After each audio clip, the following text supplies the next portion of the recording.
Just seconds before the car crash, my best friend threw herself over me. When she woke up, she had amnesia. She mistook my fiance as her own boyfriend. To help her recover, our group of 5 friends decided to play along with the lie. The first month, the pre-wedding trip that was supposed to be mine was given to her. She held Ethan Sterling's hand, kissing him to the cheers of our friends, leaving me behind to carry all 4 of their bags. Second month, my best friend moved into the house Ethan and I had bought for a marriage. My name was erased from the deed and replaced with hers. My sister Clara comforted me. Chloe, Natalie only lost her memory because she saved your life. We're just playing along to help her recover. It's temporary. I believed her. I forced a smile and played my part in their endless ridiculous drama, scene after scene until the 9th month. I finished my bridal makeup and rushed to the wedding venue, only to find Natalie Davis already wearing my wedding dress, smiling brightly as she leaned on Ethan's arm to greet the guests. Claire, I patted my shoulder and tried to soothe me. Natalie accidentally found her dress last night. We couldn't bear to break her heart and tell her the truth, so we decided to let her have this wedding first. Ethan's best friend Tyler chimed in with a grin. Yeah, Chloe, you've stepped back 8 times already. What's one more? My heart ached, and my engagement ring suddenly felt suffocatingly tight on my finger. I looked up and saw Natalie wearing my backup wedding band. It fit her finger perfectly. That's when I realized that the wedding dress, the one that had felt a size too small on me, fit her like a glove. All the guests knew the truth, yet they still cheered and loudly called her Mrs. Sterling. It turned out that the only one who actually took this temporary lie seriously was me. I let out a bitter laugh and slipped off the tight wedding ring. If that's how they wanted it, then I would let them have their 9th and final piece of theater. The wedding ring clinked loudly as I threw it into the trash can. The 2 in front of me froze in shock. Sarah frowned, opening her mouth to speak, but Natalie's squeal of joy cut her off. Chloe, you're finally here. Look at me. Don't I look absolutely gorgeous today? Holding up the skirt of her gown, chatting away as if nothing was wrong. I passed by the bridal shop a while ago and casually told Ethan how beautiful this dress was. I can't believe he remembered. And this ring, it's exactly my style. Ethan told me everything. Thank you so much for helping him plan the wedding these past few months. Chloe, I'm so lucky to have a best friend like you. I stood frozen. No wonder the dress I spent months choosing was suddenly swapped by Ethan at the last minute. No wonder the backup ring had a diamond twice the size of my original one. The wedding I had painstakingly planned was never meant for me in the first place. I let out a mocking laugh at myself. Clara panicked, quickly cutting in before I could say a word. Of course you're beautiful, Natalie. You are the most stunning bride ever. We have to capture this moment. Tyler caught on quickly and raised his camera. Yeah, exactly. Everyone, let's get together for a group photo. Hearing this, the guests gathered around holding party poppers. Clara and Tyler quickly squeezed in next to Ethan and Natalie. The 4 of them stood in the front row. It was a perfect, complete picture. Tyler shoved the camera into my hands. Chloe, you're the best photographer here. Take some good shots for us. The spotlight fell on them. Natalie leaned her head against Ethan's shoulder, her white gown glowing. Ethan looked down at her, his eyes filled with pure tenderness. Everyone crowded around them, congratulating the perfect couple. It was exactly the wedding I had dreamed of for years. Someone in the crowd started chanting, "Kiss her, kiss her." Ethan's ears flushed red. He hesitated for a second, but Natalie was already on her tiptoes, pressing her lips against his. My mind went completely blank. As cheers erupted around me, Tyler raised his voice urging me, "Chloe, what are you doing? Snap the picture. Capture the most important moment of their lives. Raise the camera." Mechanically, bang, a party popper went off amidst the falling confetti. Amidst the falling confetti, I pressed the shutter. 1 shot, 2 shots, a dozen shots. Amid the rising cheers and screams, Ethan held Natalie, switching poses for one kiss after another. Everyone was laughing and smiling. I was the only one with tears stinging my eyes. After what felt like an eternity, a timid voice spoke beside me. "Excuse me, miss, the reception has started. Do you need me to add a seat for you?" I snapped back to reality and realized the lobby was empty. Everyone had already taken their seats in the grand hall. All 300 seats were filled, and as fate would have it, there was no seat for me. A bitter smile played on my lips. No, thank you. Since there was no room for me, I didn't want it anymore. This 5-person friendship, I was officially done with it. Leaving the reception, I submitted my resignation letter to the company. The HR manager replied instantly. "Are you sure about this, Chloe? Do you need us to inform Mr. Sterling?" No need to tell him. The HR manager didn't push further. "All right, it's late. Please come to the office tomorrow morning to hand in your official paperwork."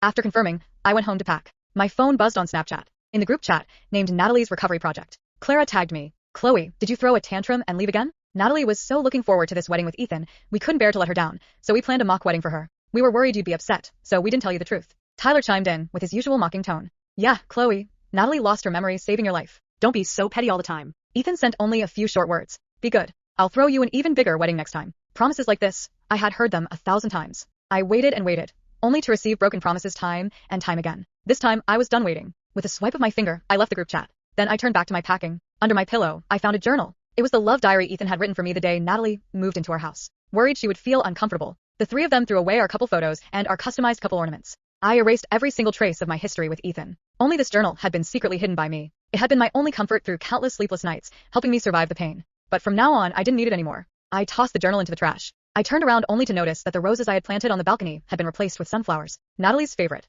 The once minimalist walls were now covered in her cute stickers. Without me realizing it, Natalie had slowly filled every corner of my home, erasing me piece by piece. Natalie was barefoot, clinging to Ethan's. Walked out without looking back. Oak chicken wings for Natalie. Braised pork for Ethan. Fresh juice for Clara. Potato chips for Tyler. Dozens of items, meticulously listed. Not a single thing was for me. Once again, I was completely excluded from their world. My heart went entirely cold. I didn't want to waste my breath arguing. I hung up the phone and blocked his number. The next day, carrying my resignation letter, I hadn't even stepped through the office doors when Natalie rushed toward me, followed by an aggressive crowd of reporters. Before I could react, Natalie slapped me hard across the face. A notebook was thrown to the ground, splaying open before me. It was the love diary Ethan had written for me, the one I had thrown in the trash yesterday. Chloe Miller, I was wondering why you refused to leave my husband's house. It turns out you've been fantasizing about my husband in this diary every single day. We're supposed to be best friends. How could you do something so disgusting? My head spun from the slap. Before I could catch my breath, the reporters swarmed me, shoving microphones and cameras into my face. Miss Miller, is it true that you stayed as Mr. Sterling's secretary for 6 years? Even turning down high-paying executive offers from other companies just to climb into his bed?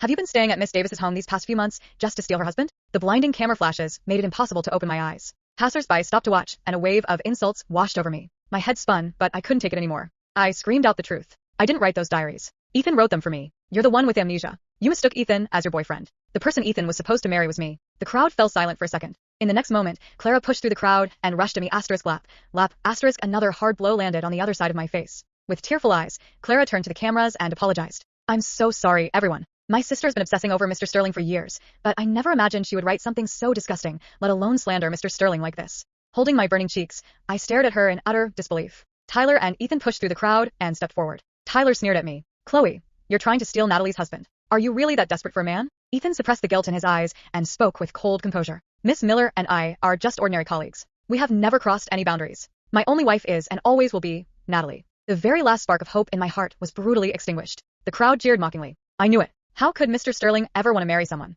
like her? She must have fabricated the whole diary, fantasizing about her best friend's husband and then turning around to frame them. What a pathetic bitch. The harsh words pierced my ears like needles. In the chaos, someone shoved me hard from behind. I lost my balance and fell painfully onto the hard pavement. Ethan's eyes contracted. He instinctively stepped forward to help me, but Natalie grabbed him, clutching her head in pain. Ethan, my head hurts so much. The three of them panicked instantly, rushing to help her away. I looked down. A pool of blood was slowly soaking through my pants. In the blood, the crowd gasped in horror. The reporters and onlookers finally began to scatter in panic. Right before I blacked out from the excruciating pain, my phone buzzed with a message from Ethan. Natalie's condition will worsen if she finds out the truth. Called an ambulance for you. Consider today a lesson. Don't ever say things like that again. Ethan, you got your wish. There will never be a next time. When I opened my eyes again, the doctor handed me a medical report, his eyes filled with pity. I'm sorry, Miss Miller. We couldn't save the baby. My mind went completely blank. I stared numbly at the miscarriage report. It turned out I had been pregnant for 2 months. I had lost my child before I even knew she existed. Sharp, agonizing pain ripped through my chest. My phone buzzed. Natalie had sent me a photo of her own pregnancy test. My entire body went rigid. Her messages kept coming. Chloe, let's be honest. My amnesia actually cured 6 months ago. But I fell in love with Ethan, so I decided to keep pretending to play along. I saw your medical checkup report. I knew you were pregnant. Today was entirely intentional. I am the only one allowed to give Ethan a child. Look around you. Everyone is celebrating my baby's arrival. In our world of 5, you are nothing but trash. She forwarded a screenshot of a group chat. The group name was the Core 4. I wasn't in it. I scrolled through the messages one by one. The 4 of them were chatting excitedly. In just 3 hours, they had sent thousands of messages. They talked about who would be the godparents and how to decorate the nursery. They discussed baby names and wondered if the child would look more like Ethan or Natalie. My heart froze over completely.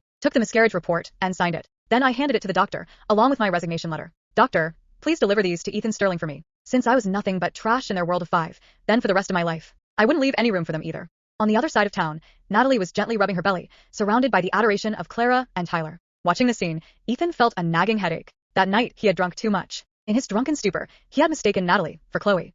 He didn't expect her to get pregnant from just that one night. Ethan sighed heavily, trying to reassure himself. It was fine. Chloe would understand. He would make it up to her later, just like he had done countless times before. Yet for some reason, an indescribable sense of dread washed over him. Making an excuse to get some fresh air, Ethan stepped out of the ward and dialed Chloe's number. The call wouldn't go through. He had been blocked. He tried sending a message on Snapchat. The dread in his chest intensified. A moment later, a doctor rushed over with a grave expression. Mr. Sterling, we have reviewed the medical files. Miss Davis's amnesia was fully cured 6 months ago. Ethan instinctively denied it. That's impossible. The doctor gave him a complex look. Also, Miss Miller had some documents for me to deliver to you. Ethan frowned as he took the papers. When he saw the resignation letter, his heart skipped a beat. Instinctively, he flipped to the next page. The document underneath made him freeze as if doused in ice water. Ethan's fingers trembled as he turned the page. His eyes landed on the words at the top. Patient, Chloe Miller. Pregnancy, approximately 8 weeks. Status, miscarriage following physical trauma. For several seconds, Ethan couldn't breathe. His gaze dropped to the next line. Estimated conception date, approximately 2 months ago. His face went completely pale. 2 months. The night he had gotten drunk. The night he had woken up beside Natalie. The night everyone had laughed about afterward, telling him it was just another mistake he could fix later. His hand tightened around the paper. No. The doctor watched him carefully. Mr. Sterling, Miss Miller asked me to give you this personally. She also left a message. Ethan swallowed. What message? The doctor handed him another folded piece of paper. Ethan opened it. There was only one sentence. You don't have to make it up to me anymore. His chest tightened. He immediately pulled out his phone and called Chloe again. Blocked. He tried another number. Blocked. Snapchat. Blocked. He opened their old messages. The last thing he had sent her was still there. Be good. I'll throw you an even bigger wedding next time. Ethan stared at it. For the first time, those words didn't sound reassuring. They sounded cruel. His phone suddenly rang. Clara. He answered immediately. Clara, where's Chloe? There was a pause. I don't know. Why? She was pregnant. Silence. What? She was pregnant, Clara. She lost the baby today.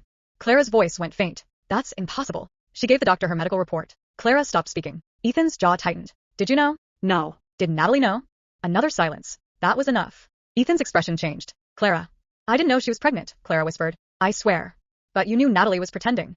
Clara couldn't answer. Ethan ended the call. He rushed back into Natalie's hospital room. Natalie was sitting on the bed, surrounded by flowers, balloons, and gifts. The second she saw him, she smiled. Ethan, where did you go? I was getting worried. He didn't answer. He walked straight toward her. Natalie. She blinked. What? Your amnesia.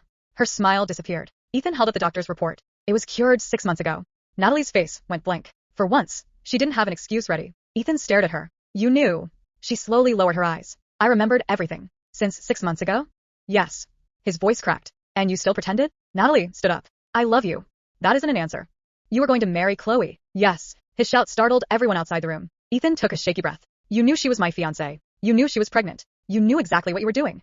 Natalie's eyes filled with tears. I only wanted one chance. You had 9 months. She froze. You had 9 months while Chloe gave up everything for you. Natalie's lips trembled. She always had you. She had the house, the wedding, your ring, your whole future. And you stole all of it. I didn't steal it. You wore her dress. Natalie went quiet. You moved into her home. Silence. You married the man she was supposed to marry, Ethan. And today she lost our child. Natalie's face drained of color. I didn't know. You knew she was pregnant. She couldn't respond. Ethan laughed bitterly. It was almost frightening how empty the sound was. You knew. Natalie finally snapped. Yes, I knew. Her tears spilled over. I knew everything. I knew she was pregnant, and I knew if she told you, you'd choose her. So I had to make sure you never heard it from her. Ethan stared at her. So you let everyone destroy her. I wanted you. You wanted me so badly that you were willing to destroy your best friend? Natalie wiped her tears angrily. She was always going to marry you. I spent my whole life watching everyone choose Chloe. Ethan shook his head. You weren't competing with Chloe. Natalie looked at him. You were competing with the relationship you already had. She went still. Ethan turned around. Where's Chloe? Natalie grabbed his arm. Don't leave me. He pulled his arm away. You should have thought about that before you took my wife's place. He walked out. Across town, Chloe closed the last suitcase. The apartment looked almost unfamiliar. The sunflowers were gone. The stickers were gone. The photographs were gone. Everything Natalie had brought into the house had been packed into boxes and left by the front door. Chloe looked around one final time. Then she smiled. It wasn't a happy smile. It was the exhausted smile of someone who had finally stopped expecting people to change. Her phone buzzed. A message from an unknown number. Ethan is looking for you. She deleted it. Another message arrived. Please talk to him. Deleted. Then another. Chloe, I'm sorry. She stared at the screen. That one was from Clara. Chloe blocked her too. She picked up her suitcase and walked outside. A taxi was waiting. The driver loaded her bags into the trunk. Airport. Yes. As the car pulled away, Chloe looked out the window. For 9 months, she had stayed because everyone kept telling her to wait. Wait for Natalie to recover. Wait for Ethan to fix things. Wait for the wedding. Wait for the truth. She was done waiting. Her phone rang again. This time, she didn't even look at the screen. She switched it off. Ethan arrived at the apartment less than 20 minutes later. The door was unlocked. He pushed it open. Chloe? Nothing. He searched every room. Empty. The bedroom was spotless. The closet was empty. The bathroom shelves were cleared. Even the balcony was bare. He walked into the bedroom and stopped. On the dresser was the old engagement ring. The one Chloe had thrown away at the wedding. Beside it was a small note. Ethan picked it up with shaking hands. You promised me a wedding next time. His heart jumped. Then he read the next line. Don't bother. There won't be a next time. He sank onto the edge of the bed. For the first time in 9 months, the house was completely silent. And somehow, that silence hurt more than all the shouting ever had. His phone rang. Tyler. Ethan answered. Where are you? Looking for Chloe. Tyler hesitated. She left. Where? We don't know. Ethan closed his eyes. Then Tyler quietly added. But there's something else. What? The company board just called. Ethan frowned. They said Chloe's resignation was approved. So? They also said she transferred ownership of every company share she personally held. Ethan's eyes opened. To who? Tyler swallowed. She sold them. To who? Your biggest competitor. Ethan went completely still. For the first time, the consequences of Chloe leaving finally reached him. She hadn't simply walked away from the wedding. She had walked away from him, the company, their home, their friendship, and every promise he had been using to keep her waiting. And she had taken everything that belonged to her with her. Ethan looked at the empty room. Then he whispered her name. Chloe. There was no answer. Because this time, Chloe wasn't waiting for him to come back. She was already gone.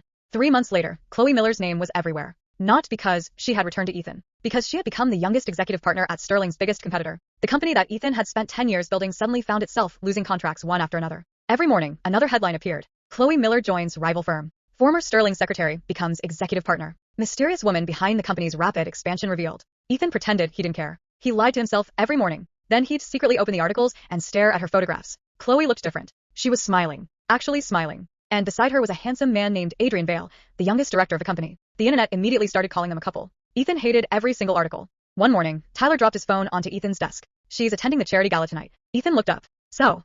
Tyler gave him a look. You're going. I'm not. You've attended every event she's been at for 3 months.